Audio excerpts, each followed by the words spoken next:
lalabanne nu qabsaa'oonni iyyanne lalabanne Oromootatti iyyanne nu dirmada nu jabeessa nu dirmada nu jabeessa akka booddeen ishee nu ileen jedha nu dirmada nu jabeessa nu dirmada nu jabeessa akka booddeen ishee nu ileen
Hey guys, don't touch. Please, Baru, don't do so. We were just playing checkers. Yeah. We were just playing checkers. I'm so well. You thirsty? I will give you. Okay. Coke? Which one you drink? I want to drink. Come on, I will give you. Naughty.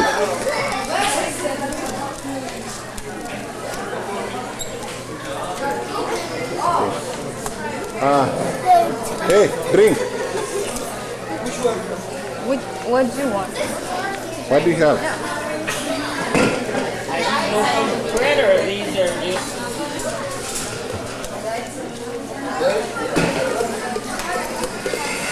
Thank God my plate is full.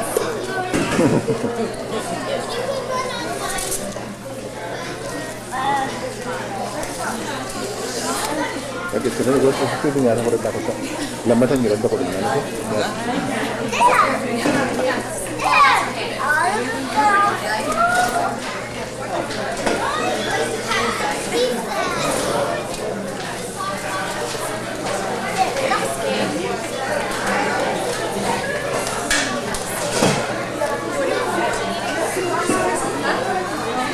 See you guys later.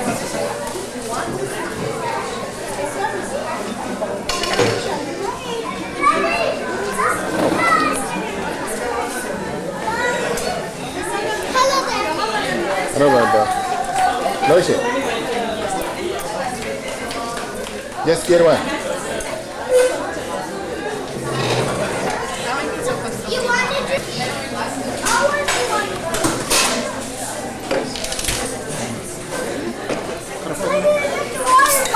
Eh, ini karena ketifracción nih. Hah? Kuno, korkoro aja.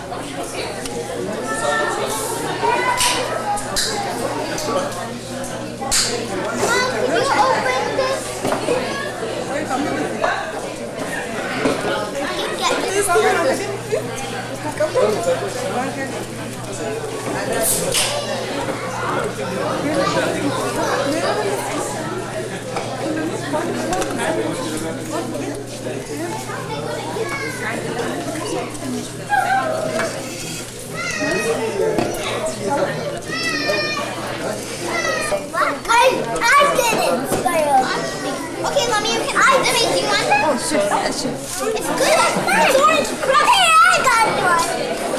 No, ma tu sei vete? A che ora la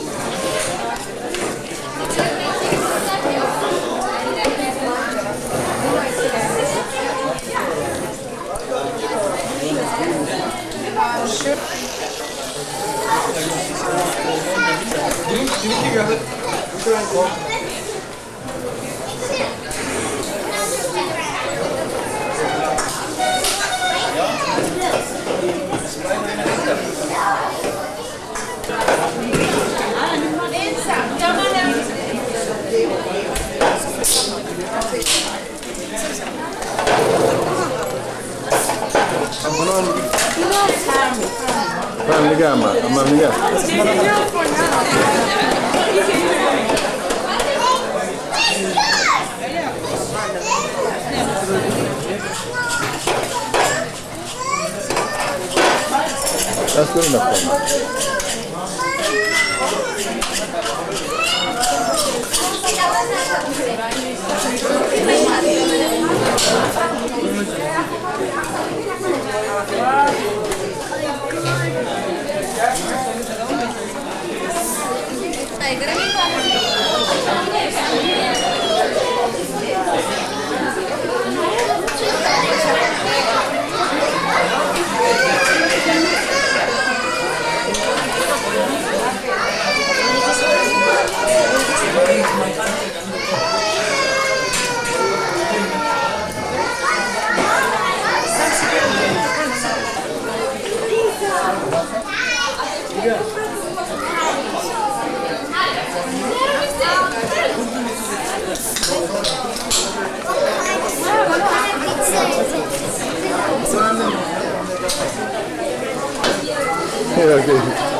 What's your name?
Ayuh tu, matu, mataku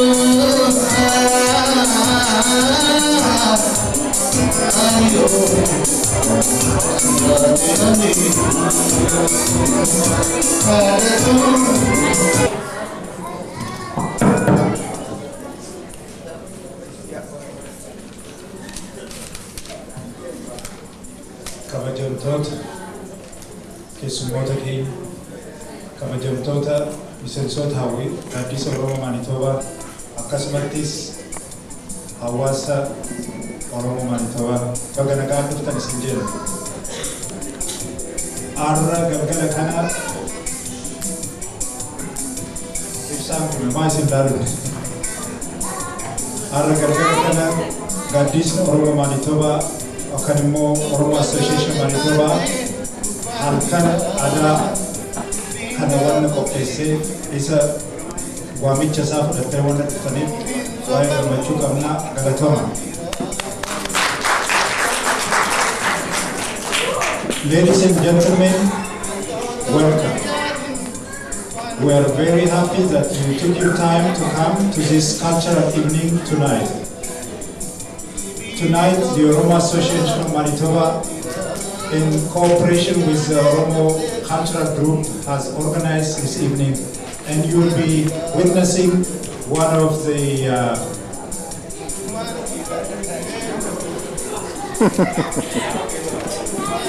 anyhow, the kids are so active, you can't even finish your sentence. You'll be witnessing one of the best talents in the city when it comes to Oromo music and dance. I won't take much of your time. I would like to call upon the President of the Oromo Association, Mr. Ahmed Ibroshe Sadiq, to say a few words on this occasion. Amma kana bodde durata gaddisa Oromo Manitoba Obbo Ibroshe Sadiq Nayama, Obbo Ibroshe Sadiq.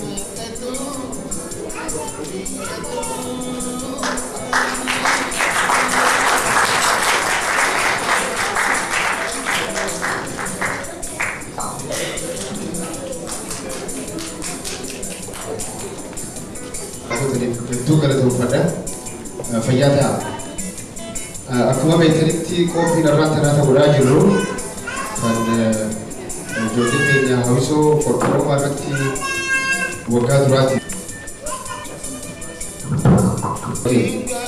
Jechuunis hawwisoon keenya kanarratti asitti wanni Folklorama qophii tanaan gaggeessitee informaatiivte haggaruu gammachiisa takka kan waliin agarsiisan haggaruu gammachiisa takka irratti isaan kanas gammachiisee qabu irratti agarsiisuudhaaf haa ta'u malee isaan illee daran fagaatatti duwwaa daran qophaa'ulee isin agarsiisuu dandeenye jechuudhaan irratti dabalanii Folklorama olii irratti isin agarsiisuudhaaf qophaa'ulee jiran jechuudha. Gama kaaniin irra deebi'ee boodafaan itti jechuun ni mala ummata akkuma reeffatanii galatti ummata Oromoo hawaasa Oromoo kan Winnipeg keessa jirtan hundinuu yaadisa keenya fi qophii irraa kanaa tokko baay'ee tana irratti argamuu keessaniif hedduu isin galatoomfanna. Sanitti aansee obbo Dr. Baalchaa barreessaa dhaabaa gaaddisa Oromoo Maanitoobaa qophii tana irratti wajjin hirmaachuu bira dabranii dhufanii asirratti argamu isaaniitiif hedduu galatoomfanna. Hawwisoo gaaddisaa gaafattiidhaas hojii yeroo dheertuudhaaf illee itti deemtullee jaallee asitti dhufanii ammaas daran nu barsiisuudhaaf qophaa'uu isaaniitiif isaan galatoomfanna. Boodessi gabbaan isaanii leenjistuu teenya tan hawaasa adde Shaabee Sheekoo arraas akkanumatti leenjisa godhamee asirratti hawwisoodhaas leenjisa godhame kana hawwisoo daran qacachuudhaaf asin argamu isiitiif hedduu galatoomfanna. Qulqulluu ammas deebi'ee abbaa hawwisoo namaa leenjuun yookiin namni kun abbaa hawaasaatiif achi deemu fakkaata. Obbo Mahammad Abdii Gootoo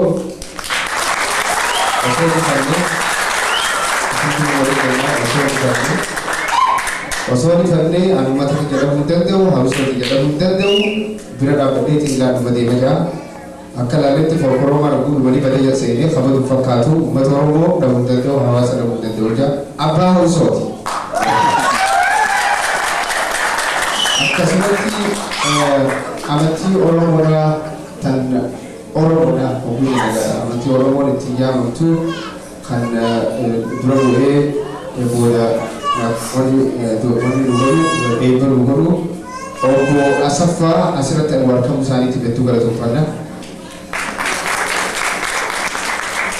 Volunteers warra gartee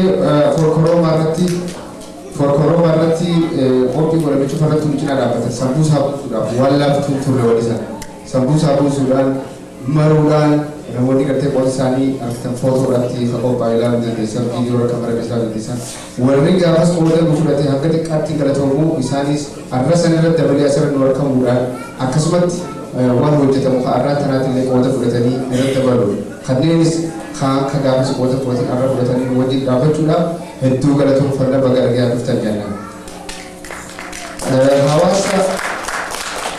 Hawaasa Eritiriyaa kan magaalaa Winnipeg keessa jiru hedduu baatanii irratti nama dhufuu isaaniitiifis hedduu galatoomfanna. Akkasumatti hiriyoota keessa kan biraa kan ta'an irratti asirratti qooda fudhachuu fi nu walii galatti hawaasni guutuun nu argamu keessaniif hedduu isin galatoomfanna. Sagantaan itti aantu akkuma bareeffamtoota jalatti Oromoon malka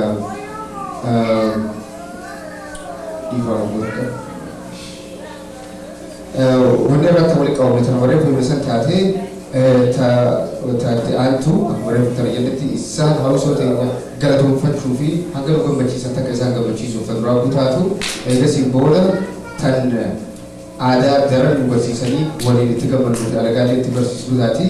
Sadaffaan uummata Oromoodhaa hawaasan Winnipeg keessa jiran kan biraa koominiitii biraa akka bareedu maqaa duuna kan Eertiraa kan warra Itoophiyaatis ni jira ta'a kan biyya biraatis badhaadha. Hawaasan jiru abba fedhee waa ta'u bifa hawaasaatti wajjin hojjechuudhaaf qophii keenya agarsiisuudhaaf harka badii guyyaatti wal gargaara jechuudha.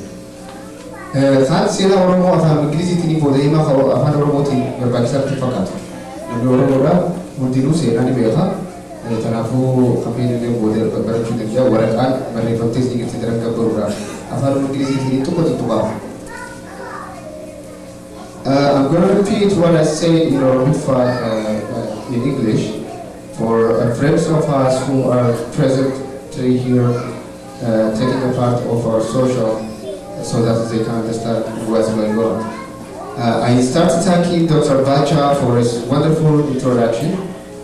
And I welcome all Oromo people who are residing in Winnipeg, plus particularly Dr. Bacha, again, as Secretary of Oromo Association of Manitoba, our household, Gaddis household, which is our cultural dancers, welcome to those.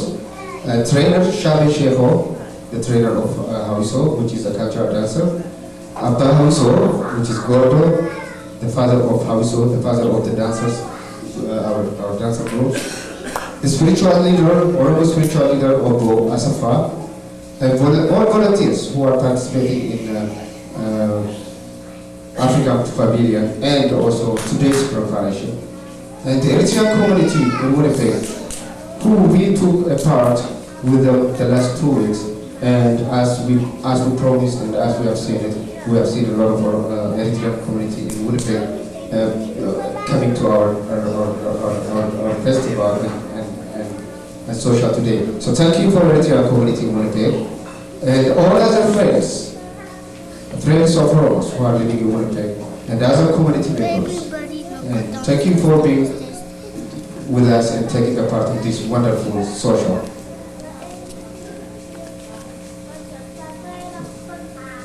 And on the other part, the objective of our festival of today is to appreciate our cultural dancers who did a good job in an African pavilion for the first time and also going to show us today.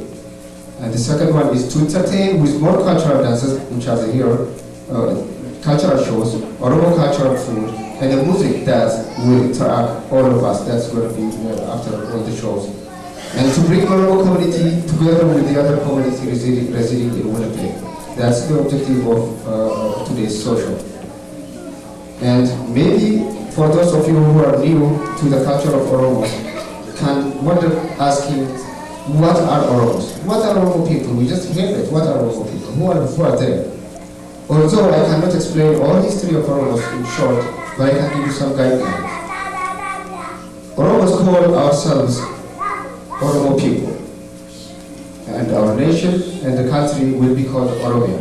So the land we're living in called Oromia. Mostly Oromo people are lived in Horn of Africa. And this region, Oromo region, is considered to be the richest region in Horn of Africa because of having agricultural and natural resources.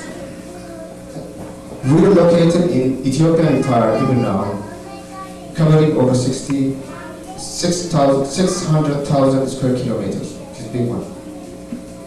Culturally, very rich, fostered by the size of population. Since our population is very big compared to the other nations, and our culture is very, very rich.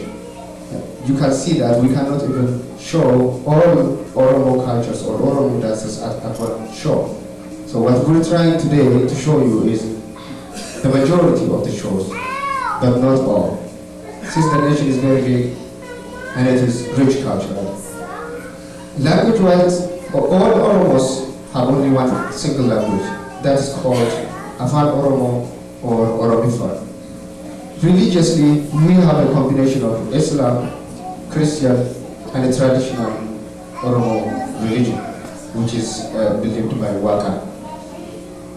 For more information of Oromo history, please, we have more than 100 copies here. You can pick up and read them. And I thank you, all of you again, for being present here and welcome to the Oromo Cultural Show and the rest of the entertainment. Now, I'm going to invite Dr. Bacha to continue our shows. Thank you.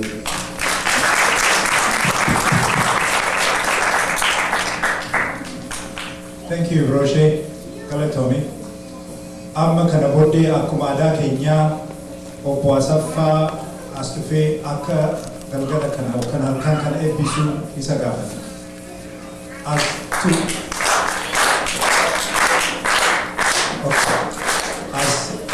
As a tradition. Galchuu nagaa. Nagaa. Horii nagaa. Nagaa. Bultiin nagaa. Nagaa. Har'a guddoo gammadaa bakkeen kanaa taayisee irraa har'a akka sagantaa kanarratti argamneetu waliin teennu akka eebbisna gaafatanii cokorsina kennanii jiranii harka qabaa.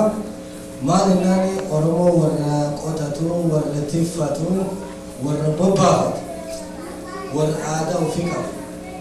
Kanaafiyyuu kana godhuu fi akka aadateen waan isiin feesisu guutisiin nuti faayyuu wanqajeeltuu lafa fakkaatti kana godhisaaf isaan dura ejaa akkuma maqaan kiyyaa Asaffaa anini abbaa ilmaa sadii dhirsa niitii tokkooti.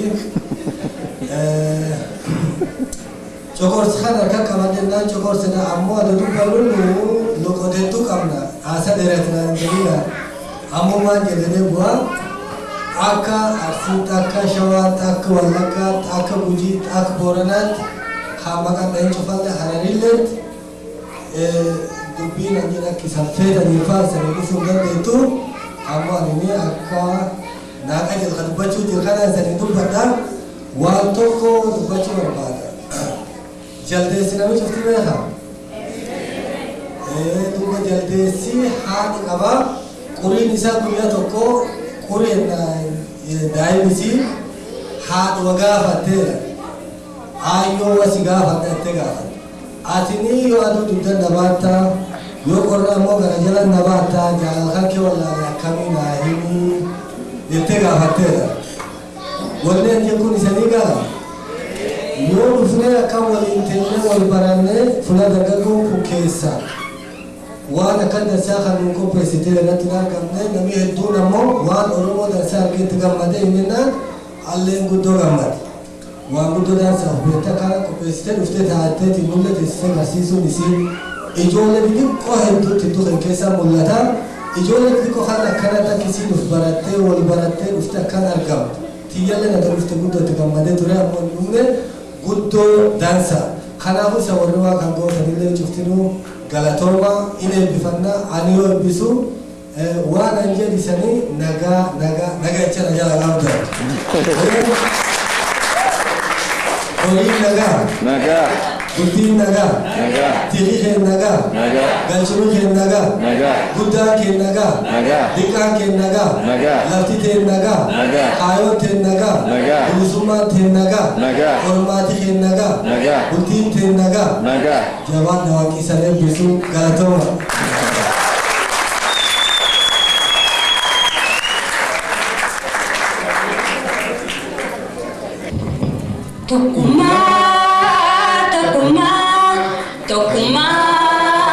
Tokuma ya ilmaan Oromoo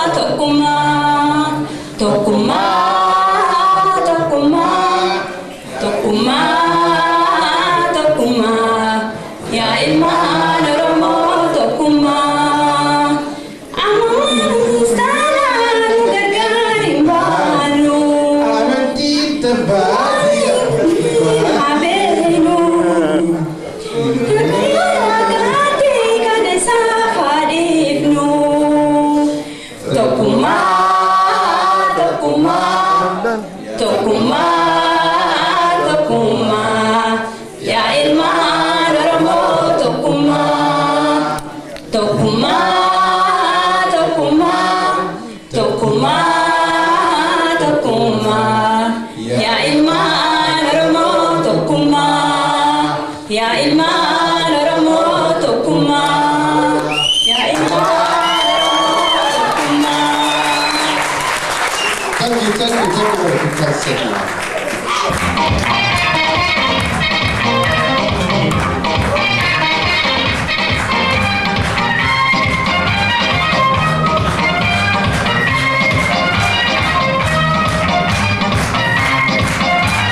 Oromo people were forced to leave their own country, and they have been dispersed around the world in search of freedom, which we as Oromo Canadian take it for granted. Oromo people do not have freedom to be who they are. It is against Ethiopian constitutional implementation to express themselves as an Oromo, and the list goes on and on. Thank God we, the dancers who are here today, grew up in Canada and did not experience what our parents went through. For our parents, it was a challenge to maintain and practice their true culture, which is disappearing rapidly. Now we, as Oromo youth, go through what our parents have been through, but in a different way. North American culture and music influences us. Thus, maintaining our culture is a very challenging thing to do. We, the dance group, fully thank everyone who is in Oromo community for giving us the opportunity to learn our culture and share with the rest of the world. Thank you again for trying to do your best. None of this would have happened without strong community. Please maintain the beautiful work you are doing. Thank you. God bless. Thank you.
I'm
Annoleedha bakki isaa annoleedha maal jedhamuun yaadatama?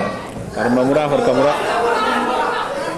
Harka muraaf harma muraa annolee jedhamuun yaadatama jechuudha Oromoota biratti harkadhaa fi mee warra deebisa.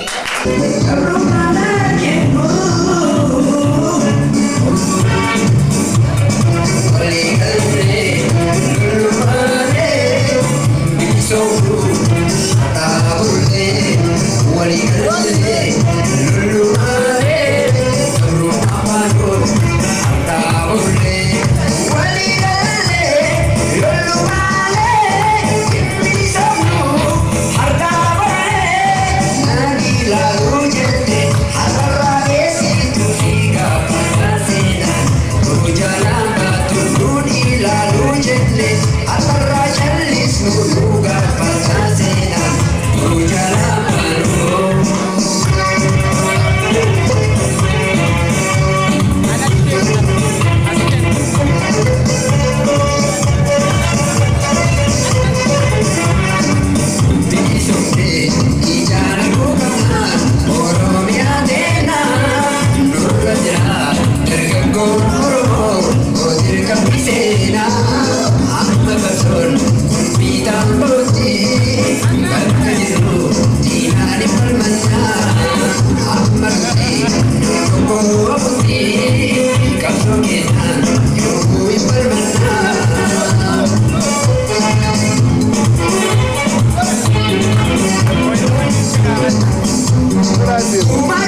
galatoo kanaa fi fotograafii isaan walii wajjiniin kaan. Maqaan keessa wayyaamamee badhaasa argachuu deemtanii isin hundinuu dalagaa hin argamaa.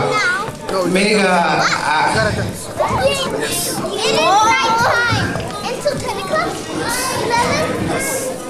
until morning. gaarigaa namni harkaa jirtan kun aadde Shaabeedha. Yeroo si qaalii yeroo North America nama hundaafuu qaaliidha. Yeroo siisanii fi horii siitii fi waa mara irra baasuudhaan hawwisoo tana jala deemtee tan waliin qaceelchitee bikka tanaan dhugeesse aadde Shaabeedha. Mee guutaa harkaan oowwaadhaaf.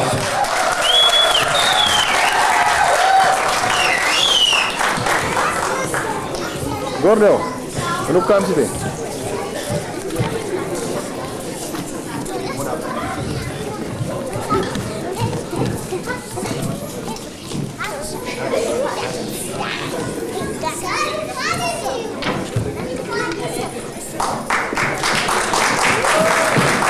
Aadde Shaabeedha. Jonas, tokko fidi meechira. Tokko naa kenne. Isa dhumaa naa kenne. Wanni kaasa. Wantichi.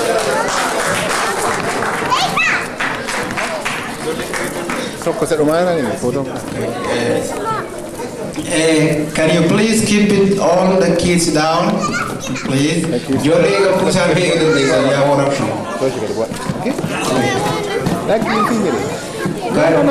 No. Aadaatiyyaa oromummaatiyyaafis jedheetiniin waan kana godhuu fi oromummaa isiitiif gootee jedhanii osoo nan dhiisin ijoollee wajjin na qabatanii na galatoonfatanii kabajaan kana naa kennuu fi guddiseetiniin maqaa oromummaatiin isaan galatoonfadhaa jedha.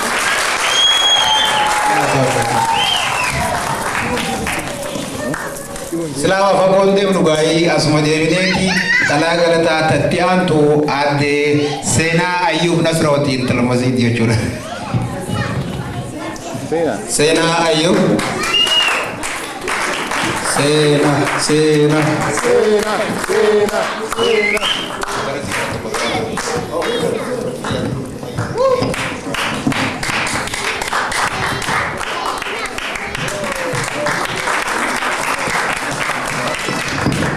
Jarana, maal qabban bitan? Akka jennetti hanga gammanne takka jara gammachiisuudhaaf deemnee gannu gama keenyaa waan barbaachisu qopheessine harka fuudhuu malee harka dhawaaf as dhaabbachaa jiru. Harka dhawaaf. Harka dhawaaf. Kan lammaffaa akka here you go. Come on, Su'aal.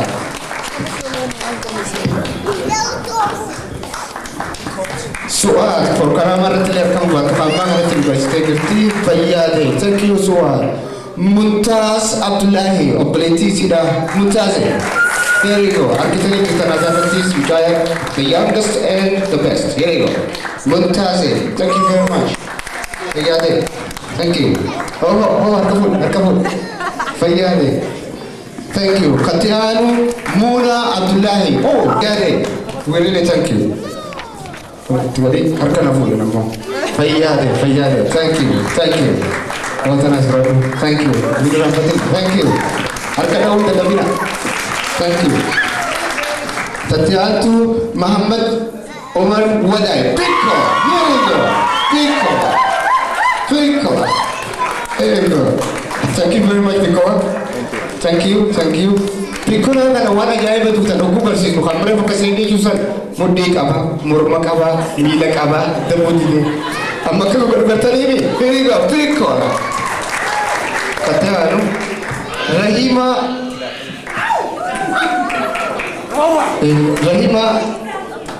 Ibrahim Roba. Isi korang kita nak bikin toko. Here you go Rahim. Thank you very much Rahima. Korang sila kopi tanah buat pakai sahabat ni harus tu sete darah berujat. Tanafu Rahima, thank you. Robira Tasama. Robira, Romero, thank you, Romero. Fayyade.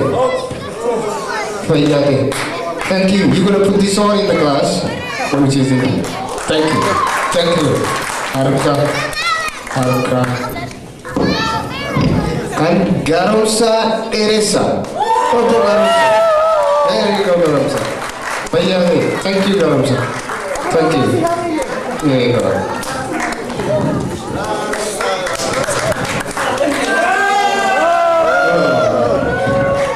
Tatyat Faiza Johar Hargaya Faiza, here is Faiza. She doesn't even speak Oromo language. She started learning her culture and language. Please welcome Faiza. Faiza nafan Oromo le kachala timbedu, ada Oromo kachala timbedu. Garu barachu after tafiri sikam tu hentu kuto. Agana tom tu refos one of the biftem. Thank you very much, Faiza. Thank you, Faida. Thank you. Osman Ibrahim Roba. Ozzy. Here, Ibrahim. Ozzy. Osman. Now this one baby you. Arki kaisa na kali tada makan ni sera jiwa. There you go. Osman. There you go. Thank you, brother. Thank you, Osman. Ozzy. Thank you. Ozzy. Auntie Isaac Dolan. You want to Toronto Rasa to you, but ada house around to me. Auntie, thank you. Toronto wakata ko mulla mataon dabo.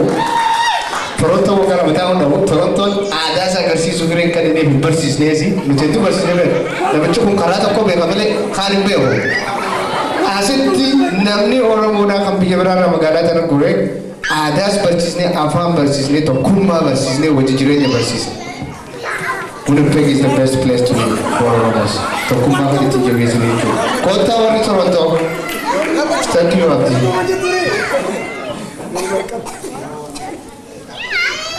Sihon daba, ifa mawajin sihon daba, rajainati operasi berarti godati. Ega bersisne dekte boda.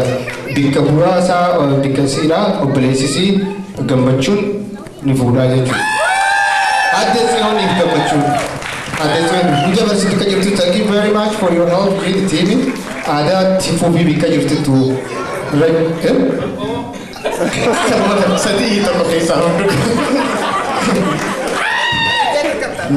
Rajana nama sadi kirati. Sadi sanu walkuman ka bani jawab dah jiti.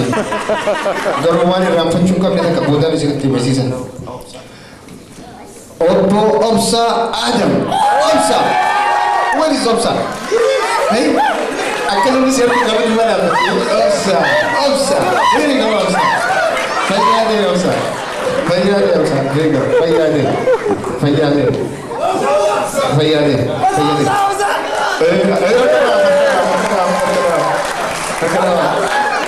Nama mencuri rancana kestujuan. Kerana mereka gambar itu harkan orang. Oh, amma wali kalau tiga haus hotak yang angka gambar itu gambar cheese ni itu apa?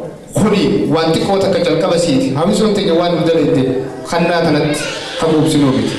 Harkan orang amma kanat dua kabub sinobit. Wali silamu nu faham itu 50 haus hon. Barat bisa kerana Folklorama darah kabel itu guru tetap na. Era devi ati haus hotak yang gude itu. Thank you, Hawiso. Harkan ada orang.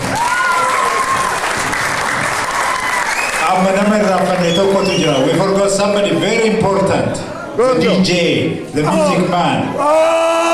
The music man. I'll give you very soon. It's been very wonderful. It takes a long time to set up a music system and play it in orderly without any glitch, without any problem. We appreciate his help. And we are hoping he'll continue doing this and provide his service to the community because this is one of the area where we lack people. So,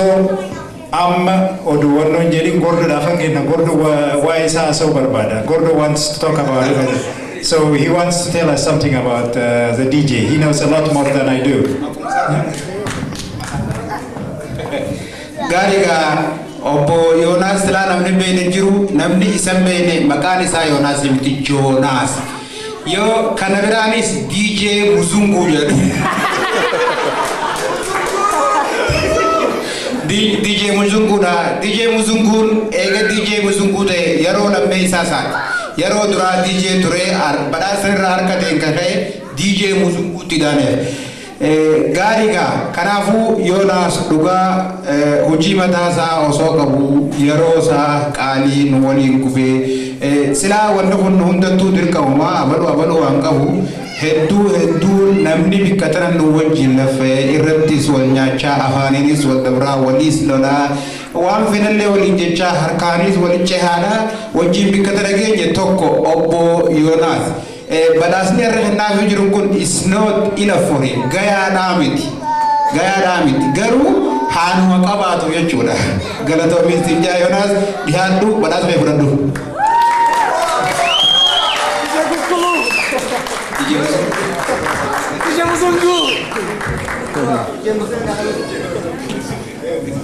Dhuguma isaati. Namni akka Yoonaasitti obsa qabu ni jira jedhee anu obsa qabduun jee moggaa fagguutu lolaal hangammas jiru ogguma eegaan qubaan ija fiige beeka obseete malee itti fufaa jira amma dura gaafa folkloroomaatti isaan gasuma namni lolora itti lallabee namicha kana lakkii waan oromoodhaa tolchuurraa fagaadhu kafee taphaatichaa oola ogu mootukuu gabbaan walitti qaamotee nyaameef sii jennee.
Nutirmada nujabeita Nutirmada nujabeita Kaboten shelo ilel Nutirmada nujabeita Nutirmada nujabeita Kaboten shelo ilel